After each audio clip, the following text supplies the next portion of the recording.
Hello friends, hope you all are fine. Today we are going to start our chapter. The name of chapter is Outcomes of Democracy and this chapter relates to class 10th political science. So let us start. Basically इस chapter के अंदर हम ये पढ़ेंगे कि लोकतंत्र किन आयाम में दूसरी राजनीतिक व्यवस्थाओं से अच्छा है, चाहे वो कम्युनिज्म हो, चाहे वो सोशलिज्म हो, चाहे वो मोनार्क हो। उन सब चीज़ों से किस मामले में डेमोक्रेसी अच्छी है वो हम सब इस चैप्टर के अंदर कवर करेंगे। So let us start. How do we assess democracy's outcomes. तो किन चीज़ों पे हम लोकतंत्र के आउटकम्स को निकालेंगे। पहले, democracy is a better form of government than dictatorship in the following respect.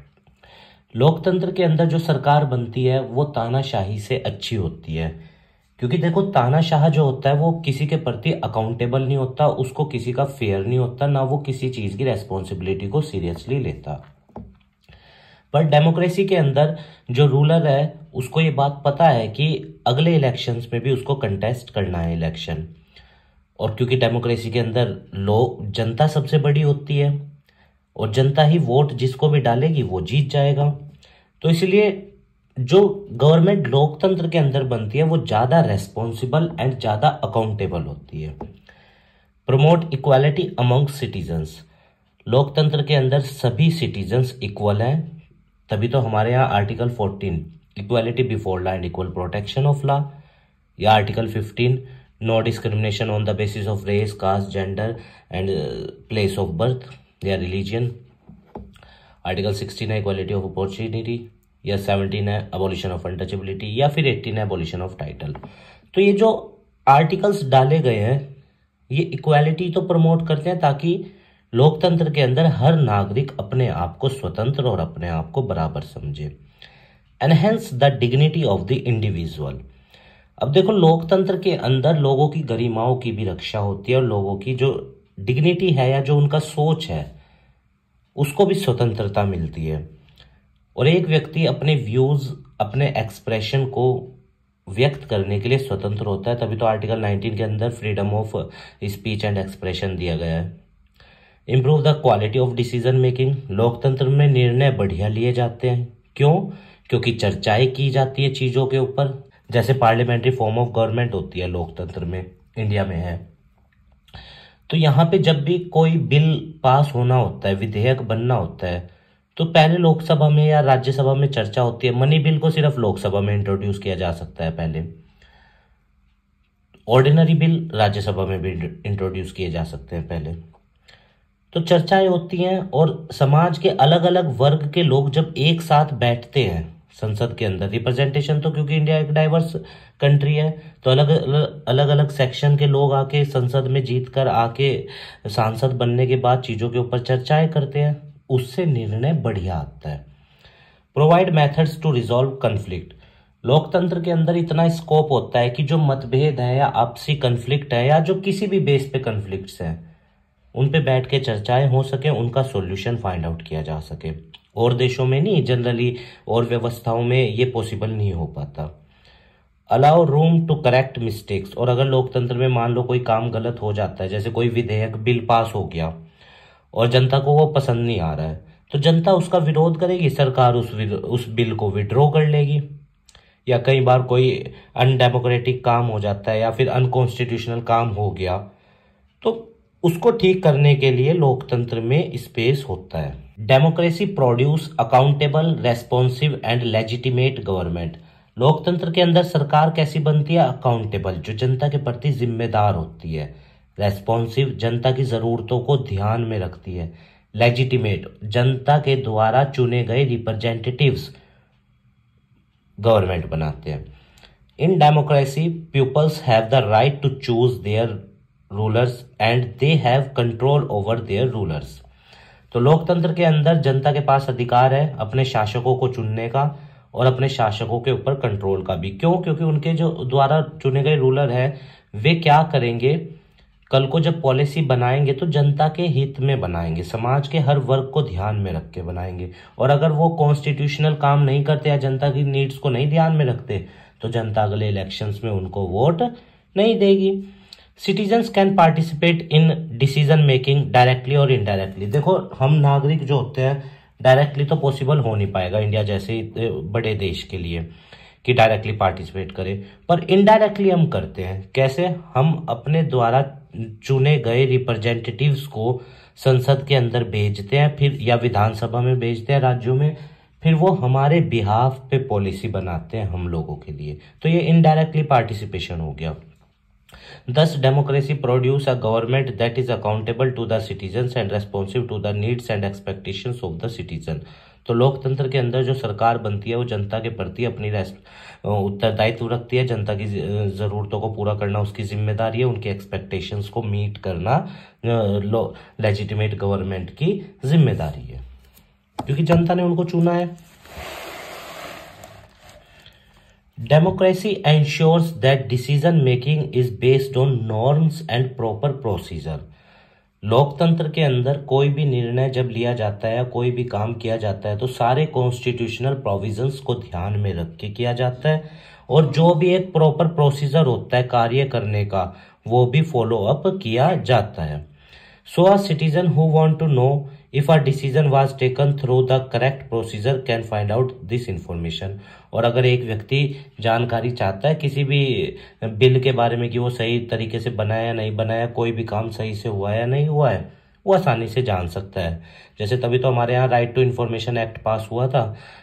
RTI आपने सुना भी होगा, सेंट्रल गवर्नमेंट या स्टेट गवर्नमेंट के अधीन डाली जा सकती है। Citizens can take part in decision making if they want either directly or indirectly। तो डायरेक्टली तो जनरली कम ही होगा क्योंकि इतनी बड़ी डाइवर्स कंट्री है, पॉपुलेशन इतनी ज़्यादा है, पर इनडायरेक्टली हम पार्टिसिपेट करते हैं क्योंकि हमारे द्वारा चुने गए रिप्रेजेंटेटिव ही संसद में जाकर हम लोगों के लिए पॉलिसीज फॉर्मुलेट करते हैं। A democratic government is the people's own government. एक लोकतांत्रिक सरकार जनता की सरकार होती है। क्यों? क्योंकि वो जनता के द्वारा चुनी गई होती है और जनता में से चुनी गई होती है। हम लोग ही तो पार्टिसिपेट करते हैं इलेक्शंस में। People wish to be ruled by representatives elected by them. और देखो लोकतंत्र के अंदर जो जनता होती है वो ये चाहती है कि जो उनके ऊपर शासन करे वो शासक उन्हीं के द्वारा चुना गया हो। Economic growth and development. Economic development depends on several factor. देखो एक देश का आर्थिक विकास बहुत सारे फैक्टर्स पे डिपेंड करता है। द कंट्रीज पॉपुलेशन, कंट्री की पॉपुलेशन कैसी, अगर पॉपुलेशन ज़्यादा है और रिसोर्स कम है तो डेवलपमेंट स्लो होगा, और अगर पॉपुलेशन कम है रिसोर्स ज़्यादा है तो डेवलपमेंट ज़्यादा होगा। ग्लोबल सिचुएशन, दुनिया में उसका अस्तित्व क्या है। कोऑपरेशन, दूसरे देश उसे कितना कोऑपरेट कर रहे हैं, अगर ज़्यादा कोऑपरेट कर रहे हैं तो फिर उसका डेवलपमेंट जल्दी होगा, और अगर कम कोऑपरेट कर रहे हैं तो डेवलपमेंट डिले से होगा। Economic priorities adopted by the country. देश कैसा है, उसके आर्थिक उपलक्ष्य कैसे हैं, उसका आर्थिक मोटो क्या है, वो कितनी तरक्की करना चाहता है, इस पे भी डेवलपमेंट डिपेंड करता है कंट्री का। There is a significance difference in the rates of economic growth. देखो दुनिया भर के अलग अलग देशों में अलग अलग तरीके से डेवलपमेंट हो रहा है, ठीक है, और जो स्पीड है या पेस है डेवलपमेंट की दुनिया भर के देशों में वो भी क्या है, अलग अलग है। जैसे डिक्टेटरशिप में कई बार निर्णय जल्दी ले लिए जाते हैं। मैं ये नहीं कह रहा कि निर्णय हर बार सही होगा, मे भी गलत भी हो सकता है, पर निर्णय जल्दी लिया जाता है तो डेवलपमेंट ज्यादा हो सकता है। लोकतंत्र पे चीजों पे चर्चाएं होती हैं, थोड़ा टाइम कंज्यूम होता है, पर निर्णय बढ़िया होता है क्योंकि चर्चाएं हो रही है, सारे फैक्ट्स को ध्यान में रखा जा रहा है, पर निर्णय में टाइम लग जाता है। So democracy is preferred as it have several positive outcomes. तो इसीलिए दुनिया भर के सभी देश लोकतंत्र को प्रिफेयर करते हैं क्योंकि लोकतांत्रिक व्यवस्था एक ऐसी व्यवस्था है जिसके अंदर हर व्यक्ति अपने आप को दूसरे के इक्वल समझता है, और उसके और दूसरे सिटीजन्स के अधिकार भी इक्वल होते हैं, और हर व्यक्ति का एक पॉलिटिकल राइट भी है। जैसे इंडिया के अंदर भी है राइट टू बी कंटेस्ट और राइट टू बी चूज या राइट टू चूज। अगर हम किसी को इलेक्शन में वोट डालने का अधिकार है ना हमें, तो that is. Economic outcomes of democracy. लोकतंत्र के आर्थिक फायदे क्या है? The following point shows the relationship of democracy with economic growth and economic inequalities. तो आइए आर्थिक तरक्की और आर्थिक इनइक्वालिटीज के बारे में देखें। जैसे डिक्टेटर रिजीम में क्या होता है, जैसे नॉर्थ कोरिया की बात करें, वहां पे डिक्टोरियल चीज है, डिक्टेटरशिप है। Has had a slightly better record. हालांकि नॉर्थ कोरिया बेटर नहीं है इकोनॉमिक टर्म में, पर जनरली चाइना की बात कर लें हम, वहाँ पे भी तो एक तरह की कम्युनिस्ट, हालांकि वो अपने आप को पीपल्स रिपब्लिक ऑफ चाइना कहते हैं, पर वहाँ पे ये रिजीम है कि मेनली कम्युनिस्ट पार्टी का सब कुछ चलता है। तो जो डिक्टोरियल देश होता है उसमें आर्थिक तरक्की ज़्यादा होती है जनरली डेमोक्रेसी के कंपैरिजन में। क्यों? क्योंकि निर्णय तेजी से लिए जाते हैं। But when we compare their record only in poor countries there is virtually no difference. पर अगर हम गरीब देश जैसे नॉर्थ कोरिया जैसे देश की बात करें तो उनमें और डेमोक्रेसी में, डेमोक्रेटिक देशों में कोई ज़्यादा फर्क दिखाई नहीं देता। There can be a very high degree of inequalities within democracy, हो सकती है, पर कॉन्स्टिट्यूशन जिस लोकतांत्रिक देश के अंदर होता है वहां पे जनरली ज्यादा इनइक्वालिटीज एग्जिस्ट नहीं करती। पर फिर भी डेमोक्रेसी के अंदर इनइक्वालिटीज है। जैसे मैं अपने ही देश की बात बताऊं अगर आपको, हमारे यहाँ 3% लोगों के पास मोर देन 90% पैसा होल्ड है कंट्री का, और 97% लोगों के पास जस्ट 10% अराउंड पैसा होल्ड है। तो इकोनॉमिक इनइक्वालिटीज आप अपने आसपास देखिए, कोई व्यक्ति बहुत अमीर दिखाई देगा, दूसरा के पास संसाधन कुछ भी नहीं है। वो ठीक है, आप कहोगे कि उसने ज्यादा मेहनत किया, वो ज्यादा आगे बढ़ गया, दूसरे ने कम किया, वो पीछे रह गया, वो ठीक है, इक्वालिटी ऑफ अपॉर्चुनिटी है, सबका हक है। पर मैं जनरली एक बात कहना चाह रहा हूं कि अनइक्वल डिस्ट्रीब्यूशन की वजह से इनइक्वालिटीज हो जाती है कई बार। There is often inequality of opportunity available to the poorer section. अब गरीब व्यक्ति के लिए तो अपॉर्चुनिटीज की क्या होती है, हमेशा कमी होती है। हालांकि इक्वालिटी ऑफ अपॉर्चुनिटी है इस देश में आर्टिकल 16, पर हम जो आमतौर पर देखते हैं कि एक रिच व्यक्ति है, उसके पास सब कुछ है, तो उसके चाइल्ड को आसानी रहेगी अपनी ग्रोथ करने में। पर अगर एक पुअर व्यक्ति है, उसके पास कुछ नहीं है, उसके चाइल्ड को स्ट्रगल करना पड़ेगा। तो वो चीज अक्सर ये देखा गया है। Reduction of inequality and poverty. All individual have equal weight in election representative. हम लोगों की सबकी इक्वल महत्वता है इलेक्शंस में। अगर एज अ रिप्रेजेंटेटिव हम खड़े हो रहे हैं तब भी हम इक्वल हैं, irrespective of our caste. As तो चलो जो मिनिमम एज है, जैसे लोकसभा मेंबर बनने के लिए 25 या राज्यसभा का 30 या प्रेसिडेंट बनने के लिए 35, वो तो पूरी करनी पड़ेगी मिनिमम। पर स्टेटस मैटर नहीं करता, या रिचनेस या पुअरनेस मैटर नहीं करती। In the process of bringing individuals into political arena on an equal footing we find growing economic inequalities. देखो कई बार सरकार क्या करती है, रीडिस्ट्रीब्यूशन ऑफ रिसोर्स करती है देश के अंदर, ताकि रिच और पुअर सेक्शन के बीच का अंतर कम किया जा सके। और पॉलिसी फॉर्मुलेट भी होती है, पर काफी हद तक हमने देखा है कि पुअर व्यक्ति को उतना ज्यादा डेवलपमेंट उस तक नहीं पहुंच पाता, क्योंकि कहीं ना कहीं वेरिएशंस होता ही है। इसमें ट्रिकल डाउन थ्योरी का भी हो सकता है, आप इसके बारे में जरूर पढ़िएगा ट्रिकल डाउन थ्योरी के बारे में, कि 1 रुपया चलता है पर पुअर तक वो 1 पैसा या 10 पैसा या 19 पैसा तक कहा गया है, 19 पैसा पहुंचता है। A small number of ultra rich enjoys, तो जो मैंने अभी बताया ना 3%, वो लोग जो 3% है उनके पास बहुत ज्यादा पैसा है, has disproportionate share of wealth and incomes, बहुत ज्यादा पैसा है। Their share in the total income of the country has been, और उनका तो बढ़ता जा रहा है, पर पुअर का या जो मीडियम वर्ग का व्यक्ति है उसका घट रहा है। क्योंकि इतना, फॉर एग्जाम्पल एक व्यक्ति जॉब कर रहा है और उसका इंक्रीमेंट हर साल 5% लगता है सैलरी पे, फॉर एग्जाम्पल प्राइवेट सेक्टर में कर रहा है। अब इन्फ्लेशन रेट देश में 7% चल रहा है, तो बताओ वो मीटअप कहां से कर पाएगा करंट सिनेरियो से। तो उसके लिए कहीं ना कहीं सिचुएशंस चैलेंजिंग हो जाती हैं, इसीलिए उसका स्टैंडर्ड ऑफ लिविंग कभी इंप्रूव नहीं हो पाता। दोज एट द बॉटम, जो समाज में सबसे निचले लेवल पे है पैसों के मामले में, strata of the society have very little to depend upon, their incomes have been declining. उनके इनकम घटती जा रही है। आज भी मजदूर वही 300-400 रुपए में गुजारा कर रहा है, एक दिन की दिहाड़ी उसको मिल रहा है। तो उनके लिए सबसे ज्यादा समस्याएं हैं, क्योंकि चीजों के रेट बहुत ज्यादा, इन्फ्लेशन देश में बहुत ज्यादा आ रहा है। Accommodation of social diversity. No society can fully and permanently resolve conflicts. सही बात है, कोई भी समाज दुनिया में ऐसा नहीं है जिसके अंदर परमानेंटली सॉल्यूशन निकल सके, और डाइवर्स सोसाइटी के अंदर तो खासकर, क्योंकि कहीं ना कहीं चीजों के ऊपर मतभेद आ ही जाता है, क्योंकि मान्यताएं अलग होती हैं, वे ऑफ लिविंग अलग होता है, कल्चरल डिफरेंसेस होते हैं। बट वी कैन लर्न पर टू रेस्पेक्ट दीज डिफरेंसेस, हमें एक दूसरे के डिफरेंसेस की रेस्पेक्ट करनी चाहिए।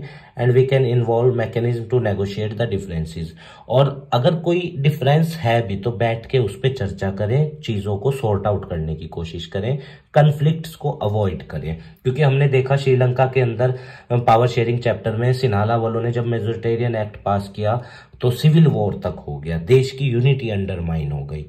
तो अगर डिफरेंसेस हैं तो देयर शुड बी डिस्कशन और negotiation on those differences so that the unity of the country may not undermine.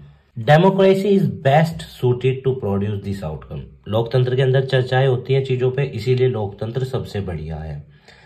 Democracy have ability to handle social differences. लोकतंत्र के अंदर भले ही समाज में सोशल डिफरेंसेस हो, डिवीजन हो, कन्फ्लिक्ट्स हो, पर फिर भी सब एक साथ रहते हैं। जैसे कि हमारा भारत में लोग, हमारे भारत में आप देखिए कि हम सब इतने ज़्यादा डाइवर्स हैं, फिर भी हम सब एक साथ हैं। यही तो लोकतंत्र की खूबसूरती है। But democracy must fulfil two condition in order to achieve this outcome. पर लोकतंत्र के अंदर दो चीज़ें होनी चाहिए, जैसे majority always need to work with the minority. Majority कभी भी माइनॉरिटी के ऊपर हैवी नहीं होनी चाहिए, जैसे श्रीलंका के अंदर होना चाह रहे थे सिनाला वाले तमिलियंस के ऊपर, तो वो चीज कभी ना हो। सो दैट, और गवर्नमेंट भी बढ़िया तरीके से सबके लिए काम करे। हालांकि अच्छा, इसीलिए हमारे यहाँ आर्टिकल 29-30 है, माइनॉरिटी को प्रोटेक्शन मिलता है हमारे यहाँ आर्टिकल 29-30 इंडियन कॉन्स्टिट्यूशन में, ताकि मेजॉरिटी माइनॉरिटी के ऊपर हैवी ना हो। रूल्स बाय मेजॉरिटी, अगर देखो मेजोरिटी, जाहिर सी बात है मेजोरिटी की सरकार बनेगी, लोकतंत्र है, means that in case of every decision. पर ये नहीं कि अगर कोई निर्णय लिया जा रहा है या कुछ भी हो रहा है माइनॉरिटी को अधिकार ना मिले, उन्हें भी बराबर का अधिकार मिले, उनके लिए भी पॉलिसीज बनाई जाए, उनके भी डेवलपमेंट को कंसिडर किया जाए। ठीक है। Dignity and freedom of the citizen. Democracy stand much superior to any other form of government in promoting the dignity and freedom of individual. लोकतंत्र के अंदर सभी व्यक्ति स्वतंत्र होते हैं, अपने अधिकारों का उपयोग करते हैं और अपना जीवन बढ़िया से जीते हैं। फ्रीडम ऑफ इंडिविजुअल देखो हमारे यहाँ है, फ्रीडम ऑफ रिलीजन आर्टिकल 25 से 28, या राइट टू फ्रीडम है आर्टिकल 19 6 आज़ादी, या right to life and personal liberty article 21। तो ये जो जितने अधिकार हम लोगों को दिए गए हैं ये लोकतंत्र की वजह से ही मिल पाए हैं। The passion for respect and freedom are the basis of democracy. लोकतंत्र के अंदर एक दूसरे की रेस्पेक्ट और आज़ादी ही लोकतंत्र का बेस है, जिसपे लोकतंत्र टिका हुआ है कि एक दूसरे की मान्यताओं की रेस्पेक्ट ही लोकतंत्र का मूल आधार है। Let's take the case of dignity of a woman. तो आइए वुमेन्स की डिग्निटी की बात करें। The long struggle by women have created some sensitivity that respect and equal treatment. महिलाओं ने बहुत लंबा स्ट्रगल किया अपने अधिकारों के लिए, वोटिंग अधिकार हो या इकोनॉमिक पार्टिसिपेशन हो या इकोनॉमिक एक्टिविटी में कंट्रीब्यूशन की बात हो, they have struggle a lot. Even आप देखो पंचायतों के अलावा, पंचायतों में 1/3 रिजर्वेशन है हमारे यहाँ, पर लोकसभा या विधानसभा में अब तक नहीं मिल पाया उनको, वहां पे उनका पार्टिसिपेशन बहुत कम है। या कई बार सोसाइटी में इक्वल स्टेटस के लिए दे हैव टू स्ट्रगल, और उन्हें करना पड़ता है क्योंकि सोसाइटी कहीं ना कहीं चीज़ों को रेजिस्ट भी करती है। Necessary ingredients of a democratic society, and वो क्यों कर पाती है कि अपना मतलब स्ट्रगल, क्योंकि लोकतंत्र है और अपना एग्जिस्टेंस स्थापित कर पाती हैं। The same is true of caste. Caste inequalities के लिए भी हमारे यहाँ पे यही है, पर कॉन्स्टिट्यूशनल प्रोविजन कास्ट इनइक्वालिटीज को खत्म करते हैं, चाहे आर्टिकल 15 हो चाहे 17 हो। Democracy in India has strengthened the claim of the disadvantage and discriminated caste for equal. लोकतंत्र के अंदर हमारे यहाँ पे जो डिस्क्रिमिनेटेड कास्ट थी पहले, आज सबका इक्वल स्टेटस है, इक्वल अपॉर्चुनिटी का अधिकार है।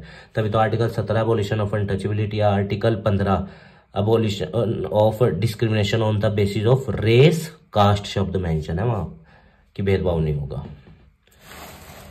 Most individuals today believe that their vote make differences to the way of the government is run and to their own self interest। ये तो सही बात है, लोकतंत्र के अंदर हर वोट की वैल्यू है, हर वोट का अस्तित्व है, तो चाहे वो समाज के किसी भी वर्ग से आता हो, सबका इक्वल महत्व है।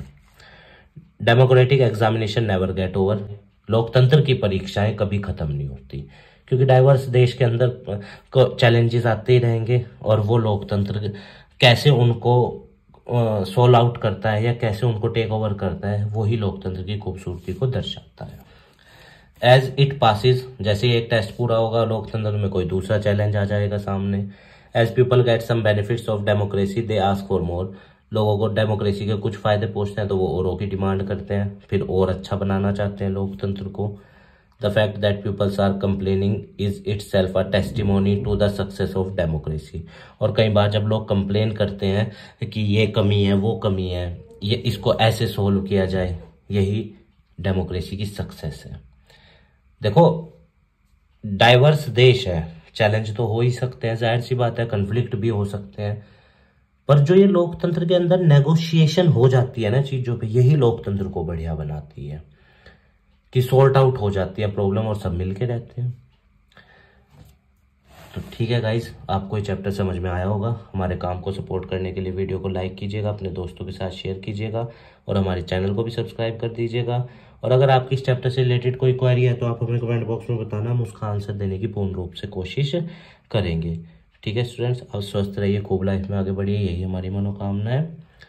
अब मैं आपको इसके क्वेश्चंस दिखा रहा हूँ, वो आप एक बार प्रैक्टिस करने की कोशिश जरूर करना और जिस भी क्वेश्चन में डाउट हो कमेंट बॉक्स में बता देना, हम उसका आंसर देने की पूर्ण रूप से कोशिश करेंगे। So these are the questions. I hope you will surely practice these questions.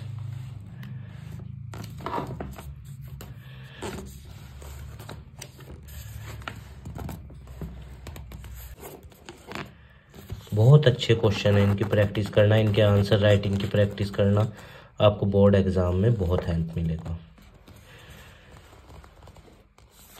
ठीक है स्टूडेंट्स, अब स्वस्थ रहिए, खूब लाइफ में आगे बढ़िए, यही हमारी मनोकामना है। और देखिए स्टूडेंट्स, अगर किसी पॉइंट से आपकी कोई भावना हर्ट हुई है या कोई ऐसे एक्सप्लेनेशन का पॉइंट आ गया था जिससे आपकी कोई फीलिंग हर्ट हुई है, तो मैं उसके लिए आपसे क्षमा मांगता हूँ। मेरी कोई इंटेंशन नहीं है आपकी किसी भावना को हर्ट करने की, मैं भी एक लर्नर ही हूँ, एक्सप्लेन करने की मैंने भी कोशिश ही की है। धन्यवाद स्टूडेंट्स।